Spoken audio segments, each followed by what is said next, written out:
Pushpa 2 the rule সিনেমায় দেখানো হয় লাল চন্দন সিন্ডিকেটের হেড পুষ্পা সব জায়গায় তারই রাজ চলছে। তবে পুষ্পা যে এসপি শেখাওয়াতকে উলঙ্গ করেছিল সেই ক্ষত রয়ে গেছে তার মনে। প্রতিশোধ নেওয়ার জন্য মরিয়া সে। তার জন্য সে যখন পুষ্পার শ্রমিকরা লাল চন্দন কাটার জন্য জঙ্গলে যাচ্ছিল তাদের সাথে শ্রমিক সেজে চলে যায় এবং তার পুলিশ ফোর্সের সাহায্যে সকল শ্রমিককে হাতে নাতে গ্রেপ্তার করে। 230 জন শ্রমিককে সে বেধড়ক পেটায় এবং থানায় নিয়ে গিয়ে আটকে রাখে। তারপরেই সিনেমায় পুষ্পার এন্ট্রি হয়। সে শুধুমাত্র সিনু নামের একজন শ্রমিককে থানা থেকে নিয়ে যেতে এসেছিল, কারণ তার বিয়ে ছিল সেদিন। তবে পুষ্পা সিনুকে নিয়ে যাওয়ার সময় দেখতে পায় তার গায়ে মারাত্মক জখম। তারপর সে সকল শ্রমিকদের গায়ে লক্ষ্য করে একই রকম জখম রয়েছে। সে বুঝতে পারে শেখাওয়াত তাদের সবাইকে উত্তম মধ্যম দিয়েছে। তার জন্য পুষ্পার মাথা চটকে যায় এবং সে বলে, আমার শ্রমিকদের গায়ে হাত দেওয়া মানে আমার গায়ে হাত দেওয়া। আমি সবাইকে নিয়ে যাব এখান থেকে। থানায় থাকা পুলিশরা বলে, পুষ্পা তুমি এদেরকে এখান থেকে নিয়ে যেতে পারবে না, এদেরকে নিয়ে গেলে আমাদের চাকরি থাকবে না। তখন পুষ্পা তাদেরকে জিজ্ঞাসা করে, তোমাদের বেতন কত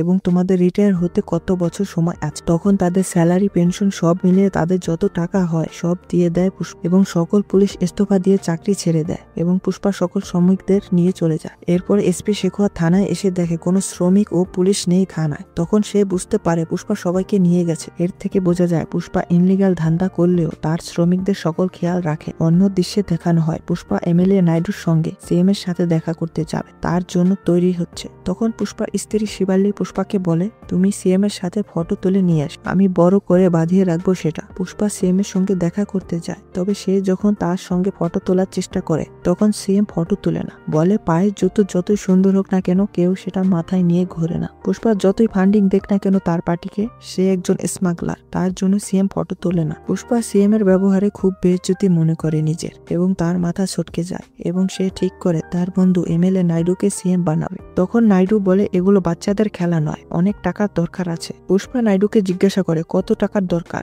নাইডু বলে মিনিমাম 100 কোটি টাকা লাগবে। পুষ্পা বলে, আমি তোমাকে 500 কোটি দেব, তবে সিএম হওয়ার পর তুমি ফটো তুলবে তো আমার সাথে। নাইডু বলে, আমি যাই হই না কেন অবশ্যই ফটো তুলবো তোমার সাথে, কারণ তুমি আমার ভাই। পুষ্পা বাইরে এলে মিডিয়া তাকে জিজ্ঞাসা করে, আপনি সিএম এর সাথে ফটো তুলেছেন? পুষ্পা তখন বলে, সিএম 24 জুলাই আমার বাড়িতে আসবে আমার সঙ্গে ফটো তুলতে। এরপরে পুষ্পার কথায় নাইডু সেন্ট্রাল মিনিস্টারের সাথে দেখা করতে যায়। পুষ্পা সেন্ট্রাল মিনিস্টারকে 25 কোটি টাকা ভর্তি একটি সোফাও পাঠায়। পুষ্পা 2 হাতে টাকা বিলাচ্ছে। এগুলো দেখে নাইডু বলে, তুমি সিন্ডিকেটের টাকা এভাবে খরচ করতে পারো না, এতে সমস্যা হবে। তখন পুষ্পা নাইডুকে বলে, আমি এখন পর্যন্ত শুধুমাত্র মুরগানকে লাল চন্দন বিক্রি করেছি প্রতি টন 1 কোটি টাকা করে। তবে আমি যদি সোজা বিদেশে নিয়ে বিক্রি করি তাহলে 1 টনে 2 থেকে 2.5 কোটি টাকা পাবো। পুষ্পা দেরি না করে মালদ্বীপে চলে যায় একজন বড় বিজনেসম্যানের সাথে লাল চন্দনের ডিল করতে। সে 2000 টন লাল চন্দন দেওয়ার কথা বলে 5000 কোটি টাকার বিপরীত। পুষ্পা সিন্ডিকেটের সকল মেম্বারকে ডাকে এবং বলে, আমার 2000 টন লাল চন্দন লাগবে। পুষ্পার কথায় সিন্ডিকেটের মেম্বাররা সবাই লাল চন্দন জোগাড়ে উঠে পড়ে লাগে। তবে এই খবর জানতে পারে মঙ্গল সিনু ও তার স্ত্রী।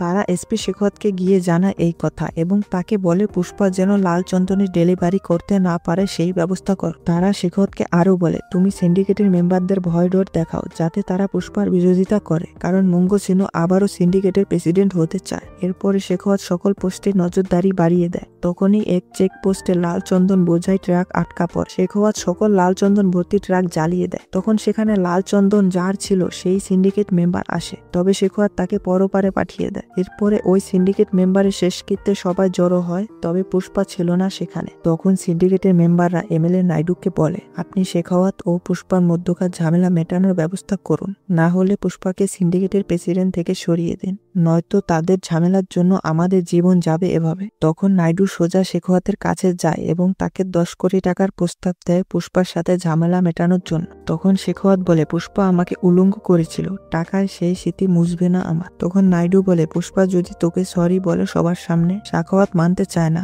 বলে তোমার কথায় পুষ্পা সরি বলতে রাজি হবে? যদি রাজি হয় তাহলে আমি সব ঝামেলা মিটিয়ে দেব ওর সাথে। তখন নাইডু বলে, পুষ্পা আমার জন্য সবকিছুই করবে, কারণ আমি ওকে সিন্ডিকেটের হেড বানিয়েছি। পুষ্পা সরি বলবে, তাই শেখাওয়াত পার্টির আয়োজন করে। সেখানে সিন্ডিকেটের সকল মেম্বার সহ অনেক লোকজন জড়ো হয় পুষ্পা এবার ঝুঁকবে কিনা তা দেখার জন্য। পুষ্পা প্রথমে না আসতে চাইলেও পরে শিবালী ও তার বন্ধু কেশবের কথায় পার্টিতে আসে। সে অতিরিক্ত মদ্যপান করায় মাতাল ছিল। সেই অবস্থাতেই সরি বলে শেখাওয়াতকে। তার ফলে শেখাওয়াত অনেক খুশি হয়ে যায় এবং কি সে টেপ রেকর্ডারে তার রেকর্ডও করে রাখে। বারে বারে রেকর্ড করা পুষ্পা সরি শুনছিল সে। পুষ্পা গাড়িতে করে বাড়ি ফেরার সময় তার নিজের কাছে কেমন যেন লাগছিল শেখাওয়াতকে সরি বলা। সে আয়নাতে নিজের মুখের দিকেও তাকাতে পারছিল না। পুষ্পা শিবালী ও কেশবকে নামিয়ে গাড়ি ঘুরিয়ে পার্টিতে ফেরত আসে এবং সোজা শেখাওয়াতের গাড়িতে ধাক্কা মারে। এর ফলে শেখাওয়াত সুইমিং পুলের পানিতে পড়ে যায় এবং পুষ্পা সেই পানিতে প্রস্রাব করে। শেখাওয়াত পানি থেকে উঠলে পুষ্পা তাকে বলে, পুষ্পা হচ্ছে একটি ব্র্যান্ড, সে কারো সামনে ঝোঁকে না। আমি 2000 টন লাল চন্দন দেশের বাইরে নিয়ে যাব। তোর হাতে যদি একটা কাঠও লাগে তাহলে আমি বাকি সারা জীবন আগের মতো মজদুরি করব। শেখাওয়াত পুষ্পার চ্যালেঞ্জ অ্যাকসেপ্ট করে এবং সকল রাস্তা যেখান দিয়ে লাল চন্দন পাচার হতে পারে সব বন্ধ করে দেয়। তখনই শেখাওয়াত লক্ষ্য করে যে ব্রিজের নিচে যে নদী রয়েছে সেই নদীতে পানি নেই। সে বুঝতে পারে যে পুষ্পা নিশ্চয়ই নদীর মধ্যে দিয়ে লাল চন্দনের ট্রাক নিয়ে যাওয়ার প্ল্যান করছে। তার সন্দেহ সঠিক হয়। পুষ্পা নদীপটেই ট্রাক নিয়ে যাচ্ছিল। পুলিশরা পুষ্পা ট্রাক ধাওয়া করে, তবে কিছুতেই নাগাল পায় না। কিন্তু শেখাওয়াত শর্টকাট রাস্তা দিয়ে ট্রাকের সামনে চলে যায় এবং শটগান দিয়ে ফায়ারিং করতে থাকে। তখন কেশব পুষ্পাকে ফোন করে বলে তারা ফেঁসে গিয়েছে। তখন পুষ্পা তাদেরকে ট্রাক থেকে লাফ দিয়ে বেরিয়ে যেতে বলে। শেখাওয়াত সব লাল চন্দন জব্দ করে নিয়ে যায় এবং মিডিয়াকে জানিয়ে দেয় যে পুষ্পা লাল চন্দন সে বাজেয়াপ্ত করেছে। তবে কিছুক্ষণ পর মঙ্গল সিনু তাকে বলে এগুলো লাল চন্দন নয়, এগুলো অন্য কাঠ, যার দাম 1 টন 10,000 টাকা মাত্র। পুষ্পা আসলে লাল চন্দনের কাঠ দিয়ে গরুর গাড়ি তৈরি করে নিয়ে গেছে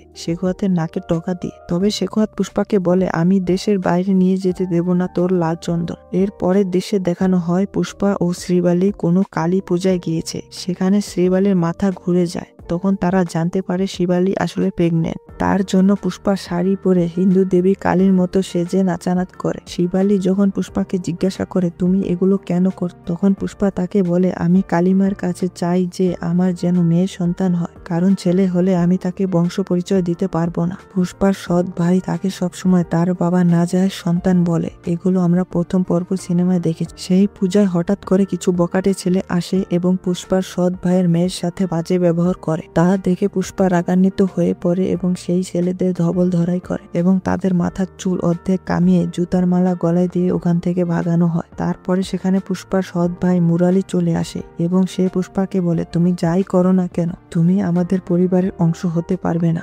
এরপরে সিনে দেখানো হয় শেখাওয়াত মঙ্গল সিনু ও তার স্ত্রী সিএম এর কাছে যায় এবং বলে আমাদেরকে আপনি সাহায্য করুন, আমরা যাতে পুষ্পার লাল চন্দন দেশের বাইরে নেওয়া থেকে আটকাতে পারি, না হলে আপনার গদিও থাকবে না। কারণ এই ডিল থেকে সেন্ট্রাল মিনিস্টারকে ফান্ডিং দেওয়া হবে নাইডুকে সিএম বানানোর জন্য। সিএম শেখাওয়াতকে চেন্নাই রাজ্যে অভিযান চালানোর পারমিশন দিয়ে দেয়।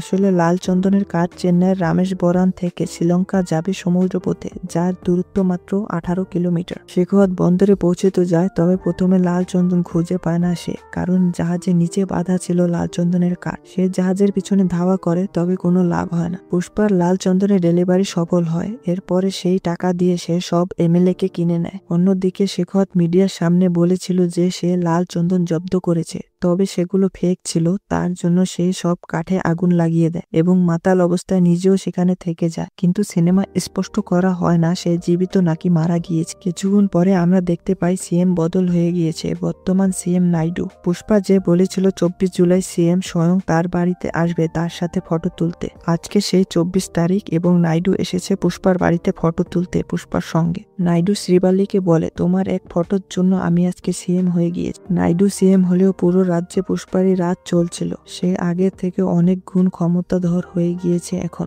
পরের দৃশ্যে দেখানো হয় পুষ্পার সৎ ভাবি তার বাড়িতে আসে এবং পুষ্পাকে বলে তোর ভাতিজিকে কেউ কিডন্যাপ করে নিয়ে গেছে এবং তারা 2 কোটি টাকা চাইছে, নাহলে তাকে মেরে ফেলবে। পুষ্পা এই খবর শুনে প্রথমে নিউজ চ্যানেলে যায় এবং লাইভে বলে আমার ভাতিজিকে যারা কিডন্যাপ করেছিস তোদের হাতে 1 ঘন্টা সময় আছে, তার মধ্যে যেখান থেকে ওকে নিয়েছিস সেখানে ফিরিয়ে দিয়ে যা, নাহলে তোদেরকে আমি রাপ্পা রাপ্পা করে মারবো। তখন আমরা জানতে পারি আসলে সেন্ট্রাল মিনিস্টারের ভাইয়ের ছেলে পুষ্পার ভাতিজিকে কিডন্যাপ করেছে। তখন সেন্ট্রাল মিনিস্টার নাইডুকে দিয়ে পুষ্পাকে বলে তার ভাইয়ের ছেলেকে যেন সে কিছু না করে, আমরা ওকে খুঁজে বের করে নিব, তখন ও তোমার ভাতিজিকে ছেড়ে দিবে। তখন পুষ্পা জবাব দেয় সেন্ট্রাল মিনিস্টারের ভাতিজা হোক আর যেই হোক না কেন আমি কাউকে ছাড়বো না। এরপরে সেন্ট্রাল মিনিস্টারের ভাতিজা পুষ্পাকে ফোন করে বলে 10 কোটি টাকা নিয়ে তুমি একা আমাদের আস্তানায় চলে আসো। পুষ্পা মেনে নেয় এবং তাদের আস্তানায় চলে যায় হেলিকপ্টার নিয়ে। তবে সেন্ট্রাল মিনিস্টারের ভাতিজা বলে তোমার ভাতিজি গান পয়েন্টে, তাই কোনো চালাকি করার চেষ্টা করো না। তখন তারা পুষ্পার হাত পা বেঁধে তাকে বেধড়ক পেটাতে থাকে। পুষ্পার অবস্থা খারাপ করে দেয় তারা। তারপরে পুষ্পার সামনে তার ভাতিজির বস্ত্র হনন করতে থাকে। এগুলো দেখে পুষ্পার মাথা খারাপ হয়ে যায় এবং সে হাত পা বাঁধা অবস্থায় প্রথমে আইজ্যাক নিউটনকে মারে এবং তারপরে কামড়ে কামড়ে সকল কিডন্যাপারদের মারতে থাকে। তখন সেখানে সেন্ট্রাল মিনিস্টারের ভাই মানে কিডন্যাপারের বাবাও চলে আসে। পুষ্পা বাপ ছেলেকে একসাথে পরপারে পাঠিয়ে দেয়। পরের দৃশ্যে দেখানো হয় পুষ্পা বাসায় ছিল, তখন সেখানে তার সৎ ভাই মুরালি আসে এবং পুষ্পার মার কাছে ক্ষমা চায় এবং সে বলে, আপনারা সবাই আমার পরিবারের অংশ, আমাকে মাফ করে দিন। এবং তার মেয়ের বিয়ের কার্ড দেয় তাদেরকে ও বলে, আমার মেয়ে কাবেরী বলেছে পুষ্পা চাচা না আসলে আমি বিয়ের পিঁড়িতে বসবো না। তারপর শিবালি যখন পুষ্পাকে তার ভাতিজির বিয়ের কার্ড দেয় তখন পুষ্পা দেখতে পায় পুষ্পার নামের সাথে তার বাবার নামও রয়েছে। তা দেখে পুষ্পা অনেক ইমোশনাল হয়ে পড়ে এবং কাঁদতে থাকে, কারণ সে ছোট থেকে একজন নাজায়ের সন্তান, শুনেছে সবার থেকে। পুষ্পা তার ভাইকে ক্ষমা করে দেয় এবং তার ভাতিজির বিয়েতে পুরো ফ্যামিলি সহ যায়। তবে সেখানে কেউ একজন একটি ফুলের বুকে পাঠায় যার সঙ্গে বোম ছিল। দূর থেকে সেই বোমটি ব্লাস্ট করে দেয় একজন, তবে সে কে ছিল তা রিভিল করা হয়নি। এগুলো পুষ্পা 3 দ্য র্যাম্পেজ সিনেমায় খোলাসা করা হবে এবং সেন্ট্রাল মিনিস্টার পুষ্পার থেকে বদলা নিতে পারে কিনা তার ভাই ও ভাইয়ের ছেলের মৃত্যুর, তাও জানা যাবে পরবর্তী সিনেমায়।